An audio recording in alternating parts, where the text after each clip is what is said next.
Assalamualaikum warahmatullahi wabarakatuh. Kabajamtoota jaalatamtoota hordoftoota YouTube chaayinaalii hootee akkam nagaa fayyaa jirtanii maashaallah yooyyaa babbaaro harka fuuni hashama isinin jennee jira. Alhamdulillahi rabbil alamin shukri galoo bagaas hin nugee bagaas geenyeen isinin jechuu barbaade. Akkumaan ammaan dura sagantaa adda addaa isinii maxxansaa turetti har'ammoo sagantaa gabaabduu takka irratti waa'ee qameessa gameessa ogeessa waan hin jechaan isaan jee ibsu kan hin beekne kabajamoo fi jaalatamoo obboleessa keenya Jawaar Mohaammed hoogganaa Oromoo xiinxalaa siyaasaa addunyaa kan ta'e qabsaa'aa mirga dhala namaa fi mirga namummaa hundaa kan ta'e obboleessa keenya Jawaar Mohaammed seenaasaa gaafa biyyi tun harkaa warraa irreetiin biyya bulchuu gaafa harka warraa oppodiyoo kijibaa maqaa Oromoo moggaafattee karaa aangootti dhufte harka seentu maal akka jedhee fi eegas booda maal jecha akka ture jecha isaa gaggabaabseen isinii ibsuu barbaade. Akkuma yaadattan kabajamaa fi jaalatamaan obboleessa keenya Jawaar Mohaammed guyyaa dheengaddaa mana murtii irratti haasawa ajaa'iba taasisee yaada ajaa'ibaa kan takka namni addunyaa tana keessa jiru dhiyeessee jechuudha. Maaliif addunyaa tana gubbaatti ilmi namaa tokko mana hidhaa seenee mana hidhaatti akkitti dafee bu'uu barbaada. Ajaa'iba rabbi namaatti kun.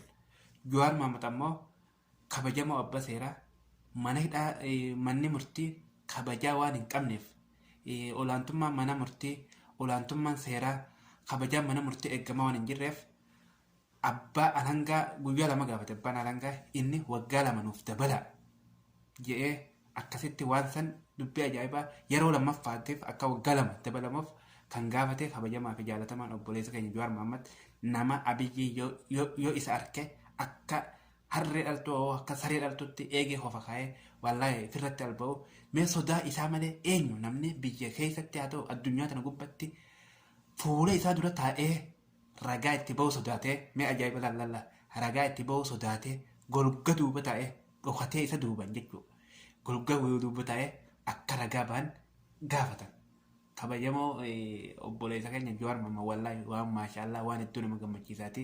Namni ilma namaa ta'e addunyaa kanarratti waggaa lama naaf dabala guyyaa lama naaf dabala miti akkatti bochii ba'uu barbaada murtiin teenya akka furmaata argatu barbaada malee waan akkasii hiyyaatu sanuma gubbaan wallaahi waan nama ajaa'ibsiisa seenaa addaa seenaa yoomuu hin dagatamne mana murtii sanirratti dheengattee waan ajaa'ibaa dalagee qabsaa fi gameessi mirga dhala namaa kan ta'e. Kan takkaa nuti warri ala jiru obboleessa keenya indaalama mucaa dheengatte wallagga irratti maqaa abbaa torbeetiin adda babaayee gubbatti ajjeesan.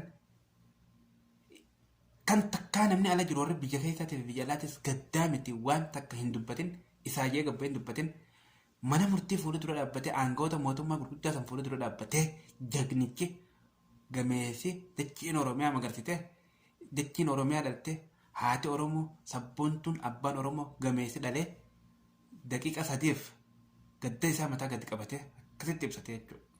Isa qofaa miti Baqqalaa Garbaa Hamzaa Booranaa isaa wajjin jiranii Hamzaa Booranaa waan sana irratti du'aa sirna kadhannaa bananii jiranii sirna kadhannaa kana eegale Hamzaa Booranaatiin manni murtii waan kana dhoorkuuf yaalullee dhugaa rabbii ta'e hooggantoonni keenya maashaallah warreen gameessi qabsaa'onni mirga dhala namaa waan sana akkasitti hojiidhaan agarsiisanii jechuudha. Sana qofaa miti warreen maniidhaa keessatti yeroo ammarraa gaafa caaluun du'erraa hanga har'aatti hidhaman mana hidhaa keessaa butamanii ajjeesaman warra karaa irratti ajjeefaman hundaafuu yaadannoo jee daqiiqa sadii gaddatti dhagama ibsanii jiranii waan nama gammachiisaati kun yaanni ogeessi gameessi mandisni qabsoo Oromoo godhe kun waan hedduu nama gammachiisaati karaa kallattii qabsoollee kan uummata Oromootiif kaa'uudha waan barbaachisaadha. Sana qofaa miti. Ummata Tigraay ummata nagaa mee ilaalaa Geetaachoo Araddaa Dabrasi'oon Abbaa Xaayyee waan ummata Oromoo godhan mee yaadatin qabsan dhiisee sun sirna biyya bulchaa ture garee TPL'ti sanii miti inni ummata Tigraay miskiina duguuggaa sanyii mootummaa amma PP biyya bulchaa jiruun ummata Tigraay irratti rakkina dhufe ajjechaa gudeeddaa waan adda addaa kan irratti raawwate warri Tigraay sun lagannaa nyaataa guyyaa lamaaf waan irra jiraniif magaalaa Tigraay keessatti Maqalee fa'aa keessatti biyyoota adda bakkoota adda addaa keessatti sirna lagannaa nyaataa irraa waan jedhaniif inninis akka isaanitti dabalamu qabsaa mirga dhala namaa waan ta'eef akka isaanitti dabalamu mana murtii san dura dhaabbatee akkasuma waan san dabarsee jechuudha. Gameessi ogeessi manjisni qabsoo Oromoo kun sababni inni itti waggaa lama nuuf dabala waa takka manni murtii faayidaa hin qabu jeeniif sababa lamaa jira.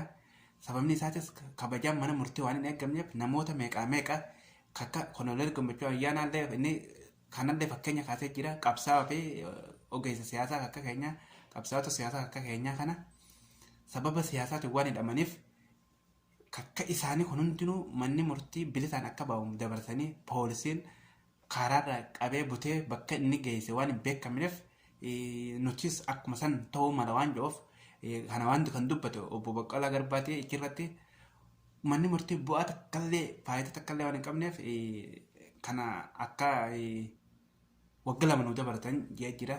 Dhugumatti manjisni qabsoo Oromoo gaafa jalqaba biittituun harka warra PP harka seentu harka obbodiyoo warra nama nyaata warra Oromoo waggaa meeqa gurgurachaa bee harka seentu yaada bareedaa biittituun akka kasaara keessa seentu biittituun akka gadadoo keessa seentu paartiin obbodiyoo jedhamtu sunillee akka rakkina keessa seentu akka bittinnootu akka nyaadhamtu kana hunda duraan dabarsee jira. Gaafa jalqaba Abiyyiin karaa aangootti dhufe mee waan inni jee walumaan ilaalla amma kallattiin karaa isaatti isin dabarsa mee maal jee gaafa san Jawaar Mohaammed obboleessa keenya kabajamaa fi jaalatama dhageeffadha. Qabnu beekumsa keenya itti himnee jirra irran deebi'a. OPDOfis IHADEGifis Oromiyaafis Itoophiyaafis madaallii kamiinuu yeroo ammaatti namni ta'u Lammaa Magarsaa qofa. Namni biraa nama biraa yoo gootan you are making historical mistake. Ani kanarra namni baay'een akkanatti yaaru nan beeka. Kophaa kiyya maafan hin dhaabanne waan hin beeku waan taateef nama biraa yoo kan gootan taate dhaabni keessanillee destroy ta'a. Oromiyaallee ni miitani. Itoophiyaallee hiree isiin gara dimokiraasii cehuudhaaf qabdu baay'ee miidha. Kana qofaa miti obboleessi keenya hono akkuma asirratti argitan obboleessi keenya kabajamaa fi jaalatamaan gameessi qabsoo Oromoo obbo Jawaar Mohaammed akka gadhee harka galtu gadhee fi gantuun akka yeroo gama boodatti biyya tana geessanii jettee biyya tanatti taphachuu teessu warreen garaa bitaman sabaa isaanii gurguratan maallaqatti gurguratan gabaabumatti warri bitamtoota garaa bitamtoota foonii gabrummaa foonii warri baadhatan warri akka Taayyee Danda'aa fi Hangaasaa Ibraahim akka biyya tana hoogganna jedhanii gaggeessan gaafasuma dubbate. Jawaar Mohaammed seenaan qabu wantoota dabarfate mee haasa'u waa'ee Taayyee Danda'aa fi Hangaasaa Ibraahim ilaalchisee obboleessa keenya Jawaar Mohaammed dubbate mee ilaala walumaan ilaala kunoo gama isaatti isin dabarsa. Ummata Oromoo dhibbaa itti amanan ummata dhugaa qabu akka ta'e ummata tokkummaa cimaa qabu akka ta'e shufuroon gandaaf amantiin fiffiidu gabaan Oromoo isinitti himu.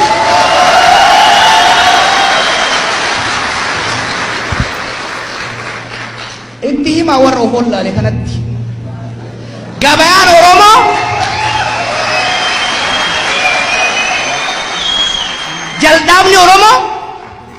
jaldaabni Oromiyaa kunoo akkanatti gantuu maneedha nama saamtuu nyaattu warra garaatii fi warra biyya bulchina jee mirga dhala namaa ajjeesaa jiru warra mirga namaa miidhaa jiru akka namni hin jiraanne isaan malee warri namni biraa hin jiraanne namni isaan hin deeggade akka biyya san keessa hin jiraanne godhan harka seenuudhaan funyoo isaanii keessatti seenuudhaan yeroo ammaa kunoo akkana jira. Oromoon isinoo mee maal jettanii nutoo maalirra jirra qabsoon teenyoo karaa mitteemaa jirti kunoo kana daawwannee kallattumaan qabsoota sagantaa teenya xumurra osoon sagantaan xumurin dura yuutuubii keenya sabiskiraayib godhaadha. HB tuubii jaa mallattoo onnee boodarra jira asiin kanaan nu beekaadha. YouTube keenya sabiskiraayib godhaadha. Viidiyoon tuyyoo isin bira geesse sheer laak sabiskiraayib godhuudhaan nu gargaara. Wassalaamu alaikum warahmatullahi wabarakatuh. Hayya hallaa.